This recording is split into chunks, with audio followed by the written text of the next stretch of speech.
안녕하세요. 저는 20개월 아들을 키우고 있습니다. 또래보다 발육 상태가 늦어서 먹는 거에 신경을 많이 쓰는데요. 어렸을 때부터 나름 식단까지 정해서 이유식을 매일 만들어 주었는데도 아이는 잘 먹지 않았습니다. 지금은 유아식을 먹고 있지만 밥을 먹을 때마다 입을 꾹 다물거나 짜증을 내고 오물거리지 않고 뱉어버리기 일쑤입니다. 계속 밥을 달래가며 먹여야 하는지 아니면 혼을 내야 맞는 건지 모르겠습니다. 내 아이를 부탁해서 알려주세요. 자녀에 대한 고민을 시원하게 풀어가보는 시간입니다. 내 아이를 부탁해. 이 시간 함께해 주시는 순천제일대학교 유아교육학과 강숙현 교수님과 함께 이야기 나눠봅니다. 교수님 안녕하세요. 안녕하세요. 네, 식사를 할 때마다 전쟁을 치룬다는 부모님들이 많이 계셔요. 교수님께서는 실제로 잘 먹지 않는 아이들을 많이 보시나요? 네, 주변을 보면요. TV 보느라고 또 돌아다니느라고 입에 음식을 물고 딴청을 부리기도 하고요. 또 밥을 먹이느라고 엄마는 애 같아서 숟가락을 들고 쫓아다니고 사정을 하고 그런 상황 많이 보죠. 하지만 아이는 별 관심도 없고 또 아이의 몸무게나 성장이나 또 이 발육이 늦게 되는 경우에는 엄마 속은 완전히 새카맣게 타들어갑니다. 하루에도 몇 번씩 이렇게 밥과 전쟁을 치르다 보면 우울감을 느끼시는 엄마들도 많으시거든요. 섭식장애를 가진 아이들을 둔 그런 부모님들 대부분이 우울증을 경험했다라고 하는 그런 보고가 있었어요. 어머님들께서 애를 많이 쓰시죠. 요리에 신경도 써보고 그러지만 매일매일 이 스트레스를 겪는다는 자체가 너무나도 어렵거든요. 또 밥이라는 게 단순히 밥만이 아니라 엄마와의 애착 관계에도 영향을 많이 미치기 때문에 아주 어려움을 많이들 겪으십니다. 그런데 이 밥 먹는 것도요, 아이의 타고난 기질과 관련이 있다고 하던데 이게 사실인가요? 그렇습니다. 물론 아주 기질과 굉장히 깊은 연관성을 가지고 있어요. 기질 테스트에서도요, 아이가 어떻게 이유식을 받아먹는가 이것을 살펴보는 문항이 있습니다. 먹어보기도 전에 고개를 휙 돌리거나 또 숟가락을 넣자마자 뱉어버리는 아이들은요, 대부분 까다로운 기질의 아이들이 있겠죠. 또 고집이 세고 이런 아이들은 새로운 변화를 싫어하는 경향이 아주 강하게 나타납니다. 또 잘 이유식을 받아먹는 그런 아이들을 보면 순한 기질로 분류되고 있습니다. 그런데 또 초보 어머님의 경우에는 이유식을 이 시기를 놓치는 경우에는 어떻게 해야 하는지 궁금해 하시더라고요. 네, 얼마나 궁금하시겠어요. 처음 길러보시고. 근데 이제 아이들이 보통 이유식을 시작하게 되면 한 6개월 정도에서부터 시작을 하게 되는데요. 8개월령이 된 아이가 좀 늦게 이유식을 시작하게 된다면요. 6개월에 시작하는 초기 단계 이유식부터 하셔야 돼요. 그 대신 이제 속도를 약간 빠르게 하시는 거죠. 일주일에 한 가지씩 음식을 좀 섞어서 넘어가거나 이때는 3, 4일에 한 번씩 음식을 바꿔가도 아이들이 무리 없이 그 이유식의 단계를 잘 따라올 수 있습니다. 그러면 일단 잘 먹게 하려면 또 아이의 식사량을 생각해 볼 필요도 있을 것 같은데 식사랑 간식은 어떻게 주는 게 맞을까요? 네, 이유식이 끝나고 이제 고형에 밥을 먹기 시작을 하면은요. 또 양은 얼마나 줘야 할까 이게 굉장히 또 고민되시거든요. 네. 나이에 따라서 기준량이 있기는 해요. 그런데 획일적으로 하실 필요는 없습니다. 다만 질을 좀 고려해 주시면 좋을 것 같고요. 평소 양의 10% 정도는 더 먹이는 방법 정도? 이 정도 괜찮고요. 아이의 성취감, 엄마의 만족감 모두 채워줄 수 있으면 될 것 같아요. 근데 이제 이런 걸 방해하는 게 뭐냐면 간식입니다. 간식은 잘 먹는데 밥은 잘 안 먹는 아이들 굉장히 의외로 많습니다. 그래서 간식을 먹일 때도요, 규칙이 있으셔야 돼요. 간식이 절대 풍요로워서는 안 됩니다. 게다가 주식을 대체할 만큼의 칼로리가 높다거나 또 양을 많이 주신다거나 하면 안 되겠죠. 또 식사 시간과도 간격을 좀 두셔야 되는데요.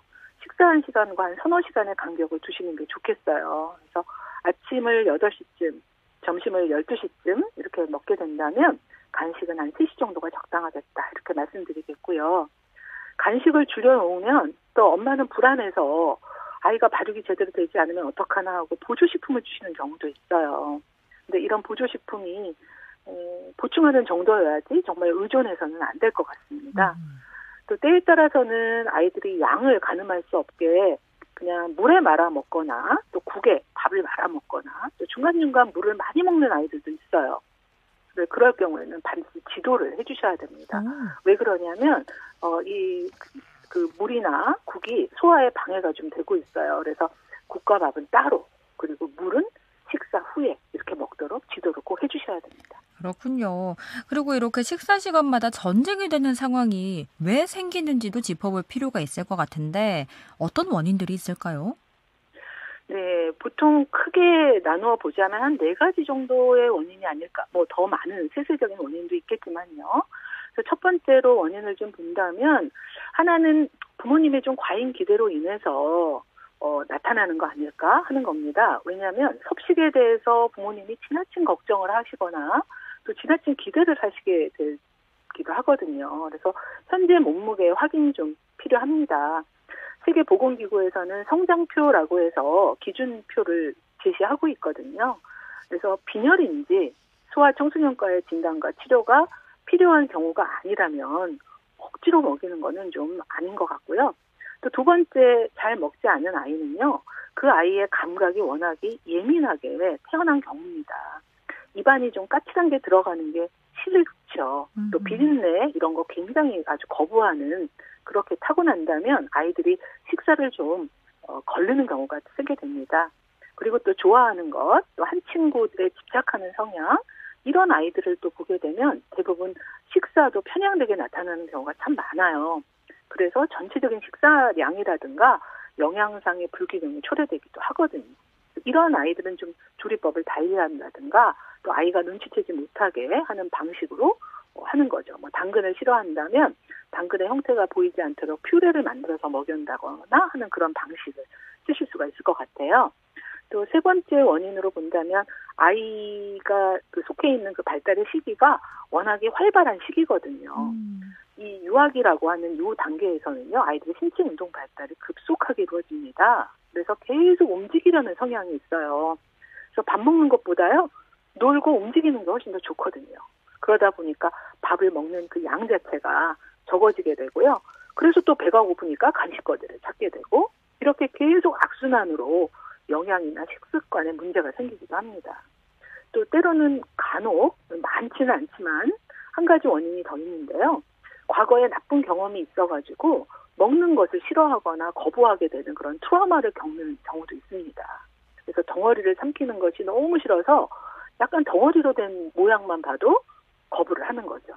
또 먹었는데 너무 뜨거웠다든가 또 어떤 그 기분 나쁜 어떤 감촉 때문에 그 음식을 거부하는 그런 경우도 있습니다. 이렇게 원인도 굉장히 다양한데요. 사실 밥상머리 교육이라고 해서 식사 시간에 어떻게 해야 하는지 알려주는 것도 필요한 일일 것 같은데 뭐부터 시작해보면 좋을까요? 네, 먼저 밥 먹는 시간을 좀 정해야 될 것 같아요. 정해진 시간만큼은 꼭 식탁에 앉아 있어야 된다라는 걸 보여주는 것도 밥상머리 교육이거든요. 그래서 식사 시간에 집중할 수 있도록 일정 시간에 식탁에 앉아서, 그리고 TV나 장난감은 반드시 가져오지 못하게 일관되게 지도해 주셔야 되고요. 싫어하는 음식을 커다란 접시에 담아내면 좀 작아 보이겠죠? 그래서 커다란 사이즈의 접시를 활용해 보시는 거, 이런 것도 하나의 방법이 될 수 있고요. 아이의 신체 사이즈에 맞는 식탁, 아이의 그 식사 시간은 20-30분이 넘지 않도록 이렇게 해주시는 것도 하나의 방법이 될 수 있겠습니다. 그리고 또 식재료 손질을 엄마와 함께 해보는 것도 도움이 될 수 있다면서요? 네, 너무 좋은 방식이죠. 채소의 경우 함께 씻고 다듬어보고 이렇게 놀이로 익숙해지면은요, 새로운 음식에 대한 호기심을 늘려갈 수 있게 됩니다. 그 싫다는 부담감도 줄어지겠죠. 엄마의 인내와 끈기, 그리고 칭찬, 이런 여러 가지 방식도 함께 쓰셔야 됩니다. 좋아하는 것이 무엇인지 물어보고 잘 먹는 날은 칭찬을 해주시고요. 또 이제 물리적으로 칭찬 스티커 같은 것들을 모아서 보상을 해주시는 방법도 좋을 것 같습니다. 아이들이 관심과 대화로 즐겁게 식사할 수 있는 시간을 경험함으로 인해서 아이들이 주도권을 가지고 식사가 즐겁다라는 느낌을 갖게 만들어주는 겁니다. 아이의 섭식 생활에 관한 엄마의 세심한 관찰이 무엇보다 우선돼야 될 것 같습니다. 또 유아들이 밥을 먹다가 음식을 던지거나 또 식기를 자꾸 떨어뜨리는 행동도 보이는데 이럴 때는 단호함이 필요할까요? 문제 행동이 나타날 때는요, 어머님이 더더욱 주의하셔야 돼요. 음식이나 식기를 던지는 행동이 나타날 때 분명하게 안 돼라고 금지를 하셔야 되고요. 계속 그 말씀을 하시다가 허용해 주시면 아무 소용이 없습니다. 근데 이제 말로 해도 잘 안 될 때는요, 또 이런 방법도 있어요. 침묵을 지켜주시는 거죠. 가만히 다른 어떤 그 제지도 없이 침묵을 지켜주시는 방법. 그러대도 안 된다. 그럴 때는 치워버리시는 겁니다. 이렇게 책이나 장난감, 게임 등을 하면서 먹으려는 행동, 또 집어 던지는 행동, 이런 그 문제 행동들은요, 어머니께서 굉장히 단호하게 일관되게 대해 주셔야 될 것 같아요. 아이가 밥을 잘 먹게 하려면 엄마가 정말 여러 번 노력하셔야 됩니다. 굳은 마음가짐으로 하셔야 되고요. 사정하시고 떠먹이시고 또 그래 영상물 보면서 밥 먹는 게 낫지 하고 허용해 주시고 이렇게 하는 거는 절대 안 되겠습니다. 이렇게 식사 시간에 허용할 수 있는 것과 그렇지 않은 것들을 구분해서 알려줘야겠네요. 그렇습니다. 그러면서도 이 식사 시간이 부담스러워. 해결해야 할 고칠거리야. 좌절돼. 라고 하는 그런 감정을 주지 않도록 아이가 양을 결정하고 시간을 잘 지켜갈 수 있도록 해주셔서 행복한 식사 분위기를 만들어주셔야 돼요. 식사는요, 영양소뿐만이 아니라 엄마의 애정을 함께 섭취하는 것이거든요. 그래서 아이가 더 잘 먹게 하고 싶으시다면 식사하는 시간이 좋아하는 사람과 만든 맛있는 음식이라는 것을 알게 해주는 것이 중요합니다. 이렇게 이유식이나 밥 먹기 지도에 실은 왕도란 없거든요. 안내된 여러 이유식 조리법이나 제품을 사용하시거나 하더라도요. 꾸준한 시도, 일관적인 태도, 그리고 시도하시고 또 시도하시고 좌절하지 마시고요. 식사 지도 제 생각에는 한 3주 정도면 일관된 태도로 아이가 따라올 거라고 믿습니다. 중요한 것은 아이와 함께 교감하시는 거다. 이걸 잊지 마시고 밥상머리 교육을 해주시면 좋겠습니다. 네, 이렇게 가정에서부터 시작하는 밥상머리 교육에 대해 이야기 나눠봤습니다. 오늘 말씀 잘 들었습니다. 고맙습니다. 감사합니다. 지금까지 순천제일대학교 유아교육학과 강석현 교수와 함께했습니다.